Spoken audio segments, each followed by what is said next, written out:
Chapter 6: The Legal Pad. The fainting didn't stop. I thought after the thud, after the fractured skull, the brain bleed, the hospital, maybe that would be it. Maybe that would be the wake-up call. Maybe the doctors would figure it out and fix it and we could go back to normal. But there was no normal anymore. 3 weeks after I brought Mom home, I heard her scream through the baby monitor at 7 a.m. "Sherry!" I ran. She was on the bathroom floor in her master bedroom, passed out in front of the mirror. When she came to, she said she felt this one coming on. That's when I knew this wasn't over. I went to Meijer and bought some yellow legal pads. I started writing down her blood pressure every single time I took it. Morning, afternoon, evening, middle of the night when she got up to use the bathroom. The date, the time, the numbers, the activity. December 1st, 8 a.m., 85/42, sitting at the kitchen table. December 1st, 2 p.m., 90/48, standing at the kitchen counter. December 1st, 7 p.m., 82/40, sitting in the recliner watching TV. 3 times a day, 4 times, 5 times, I filled the pages, and I started to see the pattern. Her blood pressure was never high. Not once. It was always low, too low. 80/40, 90/50, 85/45. When she stood up, it dropped even lower. The blood pressure medicine kept it pushed down even when her body needed it to go up. Of course she's fainting. I called her geriatric doctor and made an appointment. When he showed up at the house, I brought the yellow legal pad out. 2 months of data. Every reading, every date, every time. I gave it to him. She's over-medicated on blood pressure medicine. She needs to get off of it, I said. Look at these numbers. Her blood pressure is 80/40, 90/50 during the day. When she stands up, it drops even more. That's why she's fainting. It's the blood pressure medicine. She's over-medicated. He picked up the legal pad, flipped through all the pages, studied the numbers, then he looked at me. What you're doing, Sherry, is exactly what needs to be done to find out whether somebody actually needs to be on blood pressure medicine or not. Track yourself at home during the day and night, different activities, but nobody wants to do it. He paused. You're right. She's over-medicated. I felt something release in my chest. Relief, validation, exhaustion. I was right. He started weaning her off the medications one by one, slowly monitoring her numbers as we went. We can't take her off cold turkey, he explained. We have to wean her off and watch how her body responds. If her pressure stays elevated for a week or 2, never dropping, call me. If you're worried she's going to have a stroke or a heart attack in a week or 2 with high blood pressure, she won't. We will make the adjustments. If her blood pressure goes up and down, that's normal. Blood pressure is supposed to fluctuate. So I kept tracking. December 15th, 8 a.m., 95/52, sitting at the kitchen table.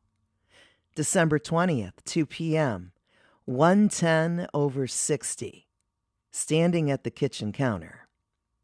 And January 5th, 7 p.m., 118/65, sitting in her recliner watching TV.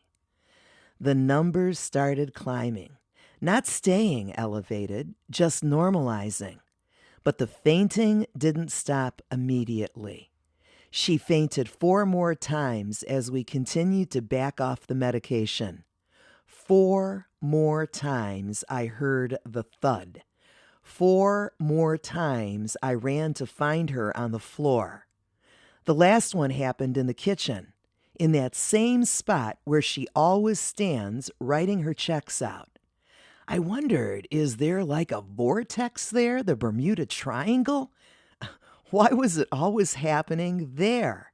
That spot where I found her flat on her back. But each time she came back faster. Each time the fall was less severe. And then, finally, it stopped. By late January, she hadn't fainted in 3 weeks. By February, she hadn't fainted in a month. Every time it went a little longer. I wondered, is this the last time? But there was no relief. Not really, because I never knew if they were over. I was exhausted, fearful. My body held the terror even when the falls had stopped. I kept waiting for the next thud, the next scream through the baby monitor, the next time I'd find her flat on her back in that same spot in the kitchen. Even with her blood pressure normal, I started thinking, did the traumatic brain injury, the other time she hit her head, is that making her pass out?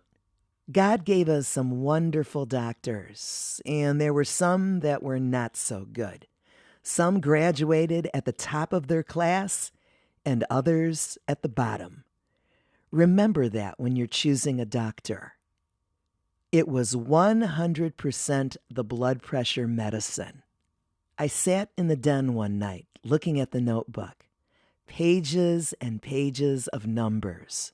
Months of vigilance. Months of tracking every reading, every fluctuation, every moment. And I thought about something the doctor had said. I'm surprised no one asked her to keep her blood pressure multiple times a day. This is exactly what needs to be done, but nobody wants to do it. Nobody wants to do it. I did it because I didn't have a choice, because Mom was fainting on the kitchen floor and no one could tell me why. Because the doctors kept shrugging and running tests and saying they didn't know. But I knew, or at least I figured it out. I seriously wonder if she ever needed the blood pressure medicine at all. She had white coat syndrome. Every time she went to the doctor, her blood pressure spiked. Anxiety, fear, the clinical setting. It was a test to her, the white coats. So they put her on medication, more medication, higher doses, until her blood pressure medicine was pushing her blood pressure so low she couldn't stand up without fainting. It was that simple and that terrifying. I put the legal pad back in its place next to the blood pressure monitor. The fainting stopped completely. But I wasn't done tracking. I couldn't be, because now I knew something the doctors didn't seem to understand. Numbers don't lie. But they only tell you the truth if you're willing to write them down.